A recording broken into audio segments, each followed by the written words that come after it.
Saudara-saudara yang dirahmati Allah Subhanahu wa taala, bersyukur kita kepada Allah Subhanahu wa taala kerana sebentar tadi kita telah bersama-sama menunaikan salat fardu maghrib secara berjemaah. Mudah-mudahan kita memohon pada Allah Subhanahu wa taala agar segala amalan kita diterima Allah Subhanahu wa taala. Allahumma salli ala sayyidina Muhammad wa ala ali sayyidina Muhammad. Saudara-saudara yang dirahmati Allah Subhanahu wa taala, adab untuk kanak-kanak, hubungan silaturahim antara seorang individu dengan orang lain mengeratkan persaudaraan sesama agama. Syariat menentukan bahawa adab-adab sosial ini perlu ditanam dan disemai di peringkat kanak-kanak lagi, agar kesebatian menghubungkan silaturahim akan tumbuh subur dan berakar umbi di hati sanubari mereka. Tuan-tuan dan puan-puan yang dirahmati Allah, adab kanak-kanak terhadap ibu bapa. Seperti sedia maklum, pengorbanan ibu bapa melahirkan, mengasuh, membimbing dan membesarkan anak-anak tidak boleh dipertikaikan lagi. Tiada ganjaran wang, ringgit dan harta benda yang dapat membalas pengorbanan mereka yang sedemikian besar terhadap anak-anak. Justru sebagai anak, seharusnya menghormati ibu bapa dan juga orang lain yang ada hubungan dengan mereka, seperti datuk, nenek, bapa, saudara, sanak saudara lain yang banyak berjasa kepada kita. Makanya kita dianjurkan supaya senantiasa berbakti dan menyumbangkan bantuan kepada mereka. Tidak kiralah sumbangan itu sama ada berupa wang ringgit, tenaga dan sebagainya. Lebih-lebih lagi apabila mereka berada dalam kesempitan hidup. Mencium tangan adalah salah satu cara menghormati ibu bapa kita. Allahumma salli ala sayyidina Muhammad wa ala ali sayyidina Muhammad. Anak-anak dianjurkan semenjak dari kecil lagi seharusnya mencium tangan ibu bapa dan orang tua setiap kali bertemu. Bertutur di hadapan mereka dengan kata-kata yang lembah lembut dan penuh rasa hormat, seiring merujuk dan meminta nasihat dalam menangani masalah-masalah kehidupan ini. Anak-anak juga dianjurkan selalulah menziarahi mereka, khususnya ketika mereka uzur dan sebagainya. Rasulullah SAW pernah bersabda, menerusi hadis riwayat At-Tirmizi daripada Anas bin Malik radhiyallahu anhu, bermaksud, tidaklah seorang pemuda membiarkan, yakni tanpa pembelaan, seorang tua kerana usianya, kecuali Allah Subhanahu wa taala mentakdirkan baginya seorang yang akan memuliakannya pada usia lanjutnya. Manakala adab kanak-kanak terhadap guru, Guru yang menabur jasa, memberi ilmu pengetahuan tunjuk ajar dan bimbingan terhadap anak-anak muridnya memang sepatutnya dihormati. Lebih-lebih lagi guru agama atau ulama yang mengajar dan membimbing anak-anak dalam soal-soal akidah, hukum hakam syariat, amal ibadah, dan hal-hal yang ada hubung kait dengan kehidupan akhirat. Sebab itulah saudara-saudara para jemaah yang dikasihi Allah,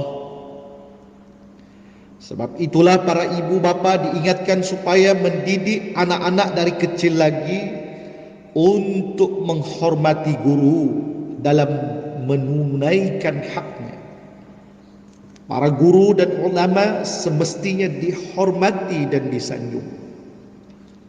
Nabi SAW bersabda yang diriwayatkan oleh At-Tabrani daripada Abu Hurairah radhiyallahu anhu, yang maksudnya, pelajarilah ilmu, pelajarilah ketenangan dan kesopanan, dan rendahkan dirimu terhadap orang yang kamu ambil ilmunya, yakni guru. Manakala adab dengan teman, yakni rakan, jiran dan tetamu. Memilih sahabat atau teman yang mukmin, saleh dan bertakwa perlu diberikan keutamaan. Anak-anak harus diberi nasihat untuk memilih teman yang baik akhlak dan budi pekertinya, serta taat kepada Allah Subhanahu wa taala di peringkat awal lagi. Saudara para jemaah yang dirahmati Allah, Rasulullah sallallahu alaihi wasallam bersabda yang diriwayatkan oleh Ibnu Asakir radhiyallahu anhu, yang bermaksud, jauhilah olehmu teman yang buruk, yakni akhlaknya, sebab engkau akan dikenali dengannya. Manakala hak berjiran, yang pertama memberi salam apabila bertemu, yang kedua memenuhi undangannya jika dijemput, yang ketiga menziarahinya ketika sakit, yang keempat menolongnya ketika kesempitan, yang kelima tidak menyakiti hatinya, dan yang keenam menyembahyangkannya apabila meninggal dunia dan mengiringi jenazahnya ke perkuburan. Sementara itu, menghormati jiran tetangga, khususnya tetangga Islam, sangat dititik beratkan oleh Islam.